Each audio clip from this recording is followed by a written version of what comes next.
Hello everyone, আশা করি সকলেই অনেক ভালো আছেন। তো আজকের ভিডিওতে আমি আপনাদেরকে দেখাবো কিভাবে আপনারা অ্যাপের ভিতরে বিকাশ পেমেন্ট গেটওয়ে সিস্টেম অ্যাড করতে পারেন।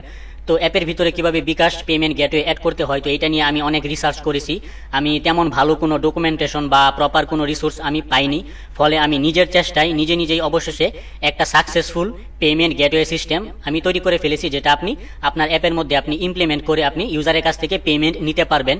তো আমি যেই বিকাশের পেমেন্ট গেটওয়েটা আমার অ্যাপের মধ্যে আমি ইমপ্লিমেন্ট করেছি এবং সেট আপ করেছি, তো সেইটা দিয়ে আমি প্রথমে আপনাদেরকে পে করে দেখাবো। এরপর আমরা এখানে দেখেন আমাদের বিকাশের অ্যাপের মধ্যে আমি যে সোর্স কোডটা তৈরি করেছি এটার মধ্যে এখানে দেখেন পেয়েবল অ্যামাউন্ট এবং এখানে পে উইথ বিকাশ। তো এই পেয়েবল অ্যামাউন্ট এটা হচ্ছে একটা এডিট টেক্সট, এখানে আমরা কি পরিমাণ টাকা আমরা পে করতে চাচ্ছি সেইটা এখানে লিখে পে উইথ বিকাশে আমরা ক্লিক করলেই কিন্তু আমাদের বিকাশের যে পেমেন্ট গেটওয়ের যে ফ্লোটা আসে ওইটা ওপেন হয়ে যাবে এবং ওইখান থেকে আমরা পেমেন্ট করতে পারবো।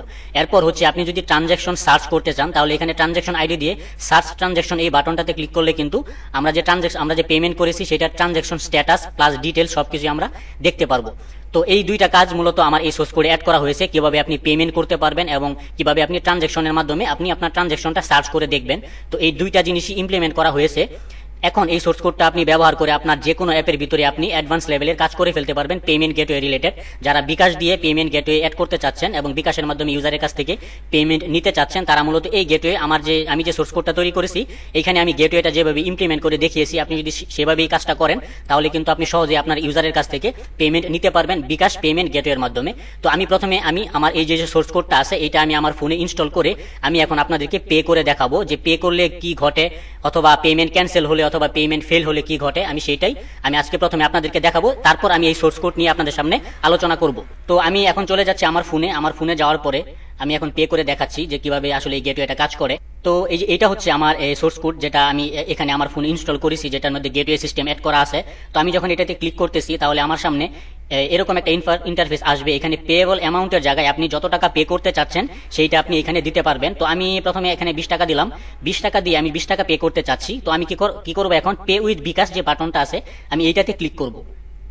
এটাতে আমি যখন ক্লিক করব তখন আমার সামনে এরকম লোডিং সিস্টেম আসবে। এরপর এখানে আমার বিকাশে পেমেন্ট করার যে গেটওয়েটা সেটা চলে আসবে। তো এখানে আমার ফোন নাম্বারটা দেওয়াই আছে। এখন আমি যদি চাই যে আমি যেহেতু এই পর্যন্ত আসছি, এখন আমি যদি পেমেন্ট না করে ক্যান্সেল করে দিই, এই পাশে দেখতে পাচ্ছেন ক্যান্সেল বাটন আছে, আমি যদি এখানে ক্যান্সেলে ক্লিক করি তাহলে আমার কাছে কনফার্মেশন চাচ্ছে যে আমি কি আসলে ক্যান্সেল করবো কিনা। তো আমি যদি এখানে ইয়েস ক্লিক করে দিই তাহলে দেখেন আমার এই পেমেন্টটা কিন্তু ক্যান্সেল হয়ে গেছে। এখন এই ক্যান্সেল হওয়ার পর আমার সামনে দেখেন এই যে পেমেন্ট ক্যান্সেলের যে কলব্যাক ইউআরএলটা আছে সেইটা কল হয়েছে এবং এখানে আমাকে দেখাচ্ছে যে আমি এই পেমেন্টটা ক্যান্সেল করেছি।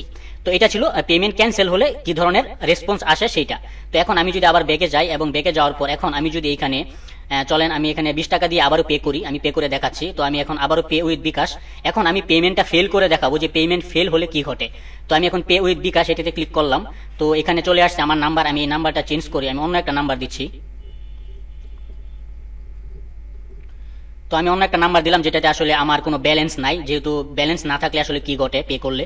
তো আমি এটা কনফার্ম করে দিলাম। এখন আমার কাছে একটা ওটিপি আসবে, আমি ওটিপিটা দিয়ে তারপর পিন দিয়ে কনফার্ম করব। তো আমার ওটিপিটা চলে আসছে দেখতে পাচ্ছেন। এরপর আমাকে এখানে পিন নম্বর দিতে বলতেছে, তো আমি পিন নম্বর দিলাম।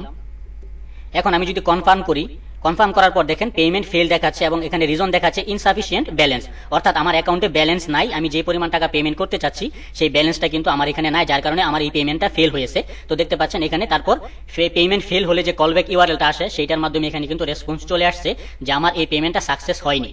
তো এখন আমি আসলে পেমেন্ট সাকসেস করে দেখাবো। এখন আমি অন্য একটা আমার বিকাশ অ্যাকাউন্ট থেকে আমি পে করবো যেটাতে আমার টাকা আছে। তো আমি 1 টাকা পেমেন্ট করে দেখাচ্ছি, আমি এখানে 1 টাকা লিখলাম, এরপর পে উইথ বিকাশে ক্লিক করলাম। আমার সামনে আবারও বিকাশের গেটওয়েটা চলে আসলো। এখন আমি এখান থেকে কনফার্মে ক্লিক করলাম। এখন আমার কাছে আমার সিমে ভেরিফিকেশন কোড চলে আসবে। তো ভেরিফিকেশন কোড চলে আসছে, আমি ভেরিফিকেশন কোডটা দিয়ে এরপর আমি কনফার্ম করলাম। এখন আমাকে পিন নম্বর দিতে হবে, তো আমি পিন নম্বরটা দিয়ে দিচ্ছি। এখন আমি যদি কনফার্ম করি দেখেন verification successful redirecting to merchant website, অর্থাৎ আমার পেমেন্টটা কিন্তু এখন সাকসেস হয়ে গেছে। দেখতে পাচ্ছেন পেমেন্ট সাকসেসের কিন্তু নোটিফিকেশনটা কিন্তু চলে আসছে এবং উপরে কিন্তু মেসেজ আপনারা দেখতে পাচ্ছেন যে সাকসেসফুলি আমার এই পেমেন্টটা কমপ্লিট হয়েছে। এখানে রেসপন্স হিসেবে চলে আসছে পেমেন্ট সাকসেসফুল, যেখানে ট্রানজ্যাকশন আইডি, পেমেন্ট আইডি, কাস্টমারের যে নাম্বার থেকে টাকাটা পাঠানো হয়েছে সেই নাম্বার এবং অ্যামাউন্ট, ইনভয়েস নং এবং কয়টার সময় পেমেন্টটা করা হয়েছে সেটাও দেখাচ্ছে, পাশাপাশি পেমেন্ট স্ট্যাটাসটাও দেখাচ্ছে পেমেন্ট কমপ্লিট, অর্থাৎ আমার এই গেটওয়ের মাধ্যমে আমি কিন্তু পেমেন্টটা সাকসেসফুলি কমপ্লিট করতে পারছি।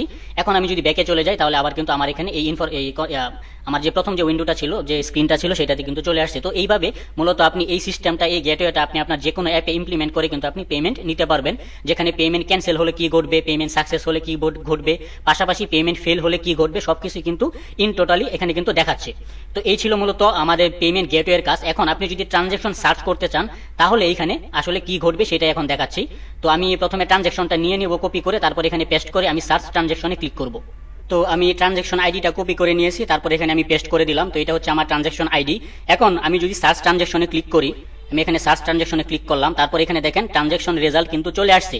অর্থাৎ আমি যে মাত্র যে পেমেন্টটা করেছি, পেমেন্ট কমপ্লিট হওয়ার পর আমাকে যে ট্রানজ্যাকশন আইডি দিয়েছে, আমি সেই ট্রানজ্যাকশন আইডি দিয়েও কিন্তু আমি এখান থেকে আমি আমার পেমেন্ট স্ট্যাটাসটা কুইরি করে দেখতে পারবো। দেখতে পাচ্ছেন এখানে ট্রানজ্যাকশন স্ট্যাটাস দেখাচ্ছে কমপ্লিটেড, অর্থাৎ আমার এই ট্রানজ্যাকশনটা কিন্তু প্রপারলি কমপ্লিটেড হয়ে গেছে।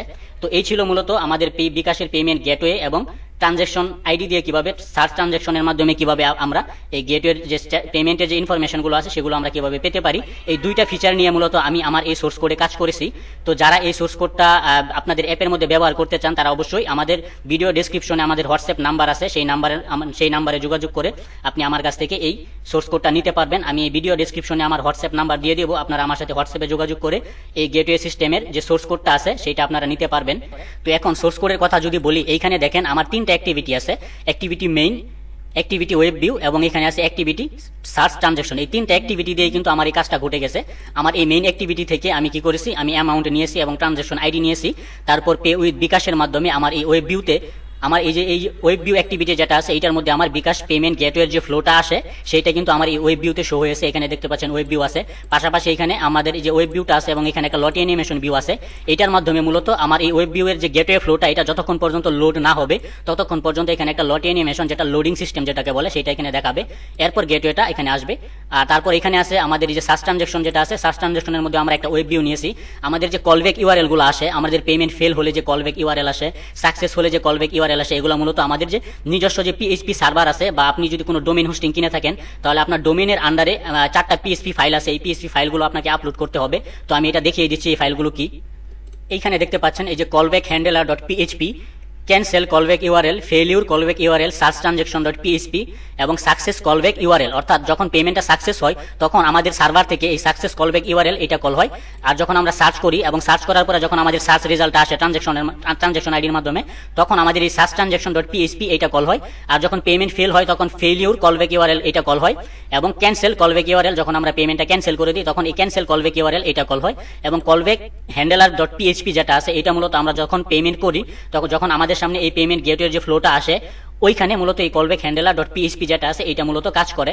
তো এই 5টা পিএইচপি ফাইল মূলত আপনাকে আপনার যে সার্ভার আছে সেই সার্ভারে আপলোড করতে হবে। পাশাপাশি এই সোর্স কোডে যে কোডগুলো দেওয়া আছে সেই কোডগুলো ব্যবহার করে আপনি সার্ভারের সাথে কমিউনিকেট করেই মূলত এই পেমেন্ট গেটওয়ে সিস্টেমটা কাজ করতে পারবেন। সার্ভারে মূলত তখন যাবে যখন কলব্যাক ইউআরএলটা কল হবে, শুধুমাত্র ওই কাজটুকু সার্ভারের মাধ্যমে হবে। এছাড়া বাকি পেমেন্ট আদান প্রদান সবকিছুই মূলত এই অ্যাপের ভিতর থেকে আপনি কন্ট্রোল করতে পারবেন। এই অ্যাপের ভিতরেই কুইরি হবে, কুইরি করার পর কলব্যাক যখন কলব্যাক কল হবে তখন মূলত ওই সার্ভারে যাবে এবং সার্ভার থেকে ওই কলব্যাক ইউআরএল এর ফাইলটা ওয়েব ভিউয়ের মধ্যে লোড করাই দিবে। এইটুকুই মূলত হচ্ছে কাজ। তো এই সোর্স কোডটা যারা নিতে চান তারা অবশ্যই আমার ভিডিও ডেসক্রিপশনে হোয়াটসঅ্যাপ নাম্বার আছে, আপনারা আমাদের হোয়াটসঅ্যাপ নাম্বারে যোগাযোগ করে আমার কাছ থেকে এই পিএইচপি ফাইল সহ এই ফুল সোর্স কোডটা আপনি নিতে পারবেন। তো আজকের ভিডিও এই পর্যন্তই। সবাই ভালো থাকবেন, সুস্থ থাকবেন, আল্লাহ হাফেজ।